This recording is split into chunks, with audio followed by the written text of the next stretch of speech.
Kumar, director of AC Anuj classes. चलिए आज हम एक बेहतरीन चैप्टर पढ़ते हैं। वो चैप्टर है वर्ब। वर्ब अपने आप में बहुत बड़ा चैप्टर है। आज वर्ब को हम लोग पूरा क्लियर करेंगे।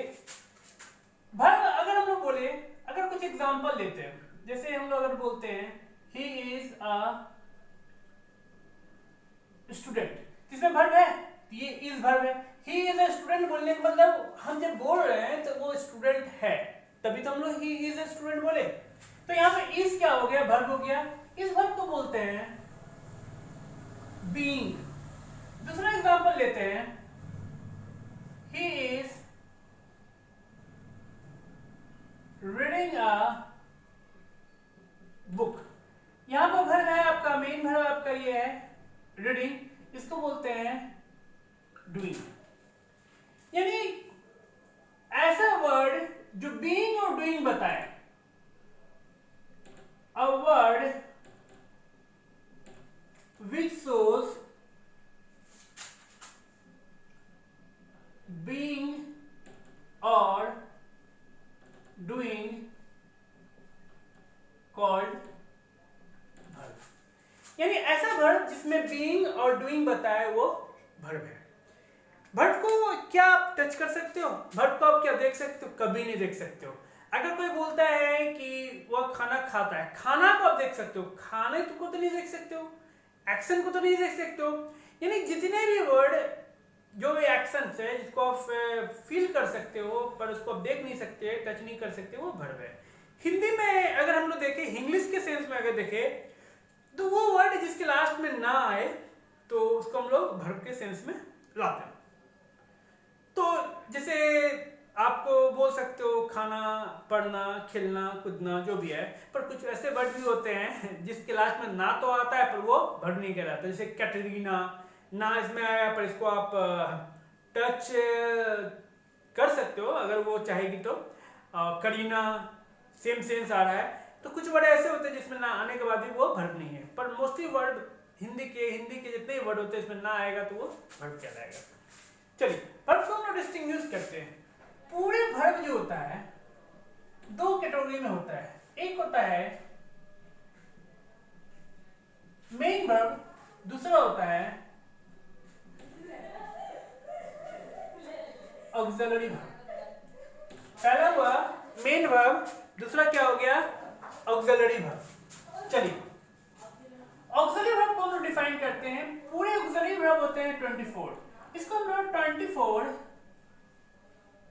फ्रेंड्स ऑफ नोट भी बोल सकते हैं, क्योंकि जस्ट इसके बाद हम लोग नोट लगाते हैं, तो 24 फ्रेंड्स ऑफ नोट्स भी बोल सकते हैं हम लोग। ऑक्सिलरी वर्ब को तीन कैटेगरी में बांटते हैं। पहला कैटेगरी को बोलते हैं प्राइमरी ऑक्सिलरी वर्ब। दूसरा कैटेगरी को बोलते हैं मॉडल वर्ब। तीसरा कैटेगरी अगर हम लोग बांटे तो इसको हम लोग बोलते हैं सेमी मॉडल वर्ब। जैसा कि मैंने आपको बताया कि ऑक्सिलरी वर्ब कितने होते हैं, 24 होते हैं। तो 24 में कौन कौन कैटेगरी में कौन होता है देखते हैं। प्राइमरी ऑक्सिलरी वर्ब में हम लोग बोल सकते हैं is, am, are, was, were, do, does, did, has, have, had। कितना हुआ, 1 2 3 4 5 6 7 8 9 10 11। यानी प्राइमरी ऑक्सिलरी वर्ब कितना बोल सकते हैं हम लोग, 11 बोल सकते हैं। चलिए मॉडल वर्ब देख चलते हैं। मॉडल वर्ब में हम लोग चलते हैं can, could, may, might, shall, should, will, would, must, ought। तो ये हो गया आपका मॉडल वर्ब। तो मॉडल वर्ब कितने हुए, 10। यानी प्राइमरी ऑक्सिलरी वर्ब यानी PAV हो गया आपका 11, मॉडल वर्ब कितना हो गया 10। तो 11 और 10 कितना होता है 21, यानी बचा कितना 3, यानी सेमी मॉडल वर्ब कितना होगा 3। कौन कौन, डेयर, नीड और यूज्ड टू। बहुत लोगों को नहीं पता है कि सेमी मॉडल वर्ब और मॉडल वर्ब में क्या अंतर है, तो थोड़ा सा इसको भी हम लोग क्लियर करते हैं। सेमी मॉडल वर्ब होता है कि मॉडल वर्ब के रूप में भी काम करे और मेन वर्ब के रूप में भी वो काम करे। जैसे अगर हम लोग एग्जांपल बोलते हैं, ही डेयर्स गो देयर, और फिर हम लोग बोलते हैं he dare to go there. ठीक है, यहाँ पे ही के बाद डेयर लगा, यहाँ पे ही के साथ डेयर्स लगा, तो ये आपका हो गया आपका सेमी मॉडल वर्ब का एग्जांपल। ये क्या हो गया आपका सेमी मॉडल वर्ब का एग्जांपल हो गया। यानी अगर इसमें टू लगा, अगर इसमें टू लगा तो इसमें क्या लगेगा, डेयर्स लगेगा, उसके बाद फिर में क्या लगेगा, गो लगेगा।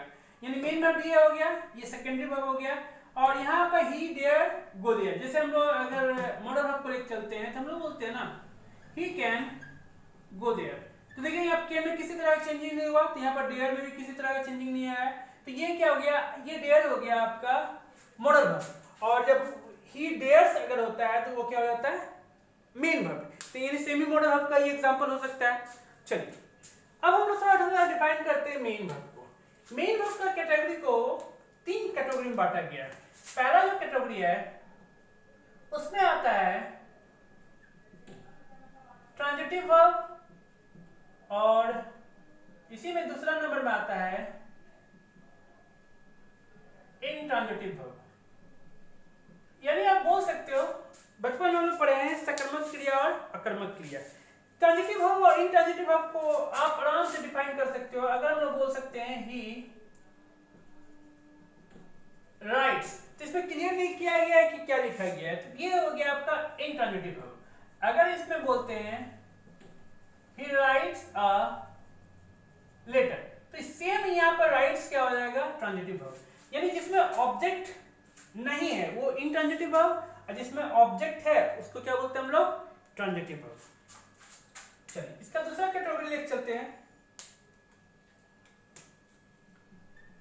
उसको बोलते हैं, पहला में हो गया रेगुलर वर्ब, दूसरा हो गया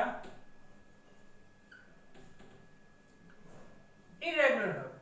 रेगुलर वर्ब और इरेगुलर वर्ब को भी आप इजीली पहचान सकते हैं। देखिए कैसे, अगर रेगुलर वर्ब की बात करते हैं तो इसमें अगर V1 और V2 और V3 यानी प्रेजेंट, पास्ट सिंपल और पास्ट पार्टिसिपल। अगर रेगुलर वर्ब की अगर बात करते हैं तो इसमें हमारा, जैसे अगर हम लोग बोलते हैं प्ले, तो इसका हो जाएगा प्लेड, और ये हो गया आपका प्लेड। यानी रेगुलर वर्ब किसको बोलते हैं, जिसका V2 और V3 सेम है उसको क्या बोलते हैं, रेगुलर वर्ब। इरेगुलर वर्ब में तीनों अलग अलग होता है। जैसे अगर हम लोग बोलते हैं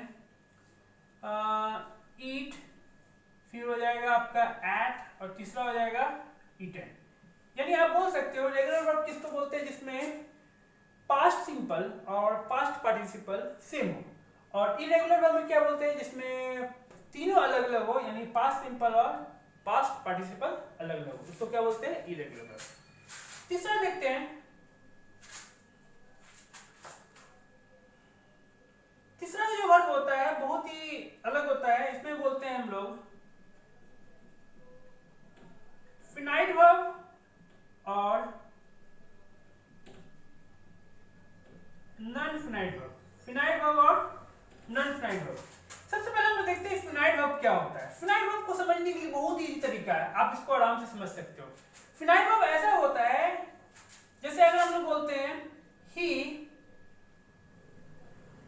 राइट्स अ लेटर, यानी सब्जेक्ट के जो आसपास हो, सब्जेक्ट के जो पास है उसको क्या बोलते हैं हम लोग, फिनाइट वर्ब। मान लीजिए अगर ये ही जो है एक पेरेंट्स है,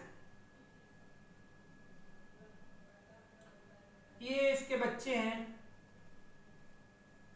ये भी बच्चे हैं, ये भी इनके बच्चे हैं, ये भी इनके बच्चे, यानी बच्चे के रूप में क्या है, एक वर्ब। तो जो सब्जेक्ट जो है मेरा, सब्जेक्ट के जो सबसे नजदीक होता है उसको हम लोग क्या बोलते हैं, फिनाइट वर्ब। सब्जेक्ट के जो सबसे नजदीक होता है उसको क्या बोलते हैं, फिनाइट वर्ब। यानी जो पेरेंट्स के साथ रहता है उसको क्या बोलते हैं, फिनाइट वर्ब। पेरेंट्स जैसा बोलेगा वैसा ये करेगा, ठीक है। तो यानी पेरेंट्स का अगर पर्सन चेंज हुआ तो वर्ब का भी पर्सन चेंज हो सकता है। पेरेंट्स का कुछ भी चेंजिंग हुआ तो आप इसका सारा इफेक्ट किस पड़ेगा, वर्ब पर। इसको क्या बोलते हैं, फिनाइट वर्ब। और जिस पे इफेक्ट नहीं पड़ता है उसको क्या बोलते हैं, नॉन फिनाइट वर्ब। यानी अगर आप इसका एग्जांपल दे सकते हैं तो यहाँ पर बोल सकते हैं he writes, he tries to write a letter। tries to, ये अगर यहाँ पर ऐसे बोलना चाहेंगे he tried to write a letter। देखिए ट्राइज का ट्राइड हो गया, ये फिनाइट वर्ब हो गया, पर उसके बाद वाला जो टू वाला जो है ये हमारा सेम रहता है, इसको क्या बोलते हैं हम लोग, नॉन फिनाइट वर्ब। चलो अब थोड़ा सा और हम लोग आगे पढ़ते हैं, नॉन फिनाइट वर्ब को थोड़ा सा क्लियर करते हैं। इसका स्नैपशॉट आप ले लीजिए, स्क्रीनशॉट ले सकते हैं।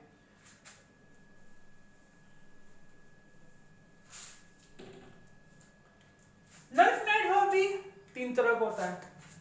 अगर नॉन फिनाइट वर्ब का कैटेगरी को लेकर चलते हैं तो पहला जो होता है उसको बोलते हैं हम लोग जिरंट। दूसरा जो होता है उसको बोलते हैं इन्फिनिटिव। तीसरा जो होता है उसको बोलते हैं पार्टिसिपल। जिरंट, इन्फिनिटिव और पार्टिसिपल। सबसे पहले हम जिरंट देखते हैं। जिरंट का जो कैटेगरी होता है बिफोर होता है और ये सब्जेक्ट और ऑब्जेक्ट की जगह पर यूज होता है। जैसे हम लोग बोल सकते हैं smoking is injurious to health. धूम्रपान करना स्वास्थ्य के लिए हानिकारक है। तो यहाँ पे स्मोकिंग सब्जेक्ट की जगह पर आया तो ये क्या कहलाएगा, जिरंट। अगर हम वैसे बोलेंगे आई लाइक प्लेइंग, देखिए यहाँ भी बिफोर आया, यहाँ भी बिफोर आया।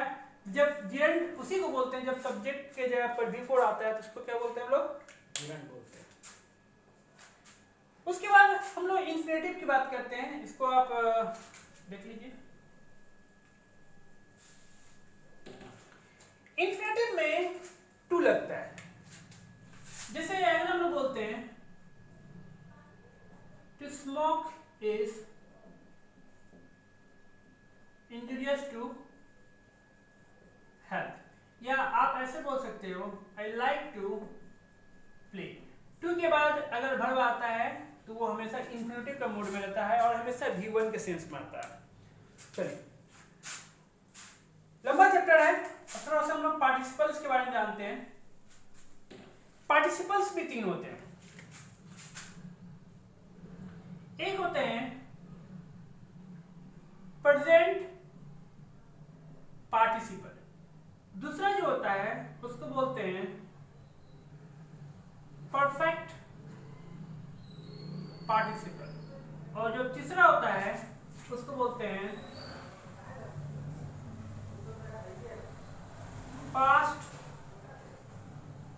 Participle. Present participle verb plus ING के फॉर्म में रहता है। Perfect participle having plus V3 के फॉर्म में रहता है। और पास्ट पार्टिसिपल वर्ब में en या edg के फॉर्म में रहता है, यानी आप इसको बोल सकते हैं V3 का सेंस में बोल सकते हैं। तो प्रेजेंट पार्टिसिपल्स एग्जेक्टिव्स को डिनोट करता है और पास्ट पार्टिसिपल भी आपको एग्जेक्टिव्स को डिनोट करता है। तो इसको हम बताते हैं कि कैसे एग्जेक्टिव के बारे में बात करता है।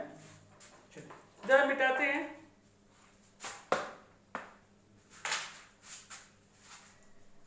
इधर आप लोग लिख लीजिए आराम से या स्क्रीनशॉट ले लीजिए। चलिए अब हम लोग प्रेजेंट पार्टिसिपल, परफेक्ट पार्टिसिपल और पास्ट पार्टिसिपल के बारे में जानते हैं।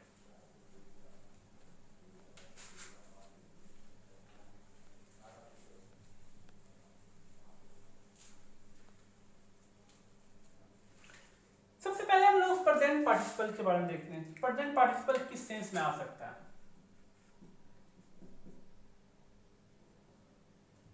आई नो a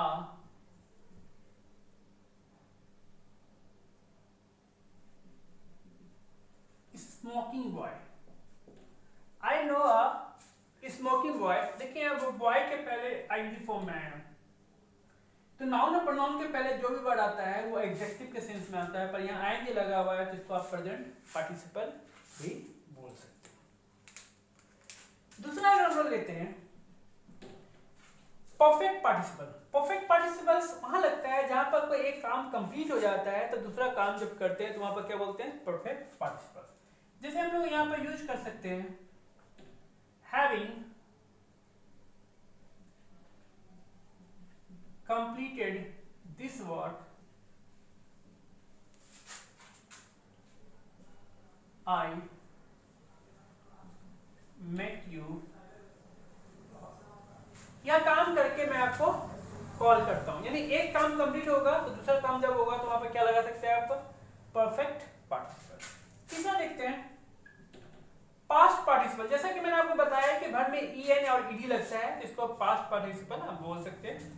ये भी एग्जेक्टिव के रूप में बोल सकते हैं। जैसे अगर हम बोलेंगे I have purchased a broken chair. यहाँ पे ये आपका नाउन है, नाउन के पहले जो भी आएगा वो क्या कहलाएगा? एग्जेक्टिव। अब किस फॉर्म में? ये V3 का फॉर्म में, या आप बोल सकते हो वर्ब में en जोड़ा हुआ है। तो बहुत सारे एग्जांपल्स हैं और बहुत सारा अंडरस्टैंडिंग है। इसको पहले समझते हैं, फिर उसके बाद और भी है, और भी हम लोग इसका नेक्स्ट कॉन्सेप्ट लेके चलेंगे वर्ब का। वर्ब भी यहीं पर कंप्लीट नहीं हुआ है और भी इसमें वर्ब हम लोग पढ़ेंगे। फिलहाल ये बेसिक कॉन्सेप्ट है वर्ब का, इसको आप ऑब्जर्व कीजिए, देखिए। अगर आपको यूट्यूब वीडियो अच्छा लगता है तो आप इसे सब्सक्राइब कीजिए, फॉरवर्ड कीजिए, लाइक कीजिए, कमेंट कीजिए। मैं इसी तरह आपका साथ निभाता रहूंगा जब तक आपकी चाहत जिंदा रहेगी, क्योंकि जहां चाहत है वहीं जीत है। Where there is will, there is wins. Otherwise no. चलिए मिलते हैं ब्रेक के बाद। See you after break. Bye bye. Take care. Good night.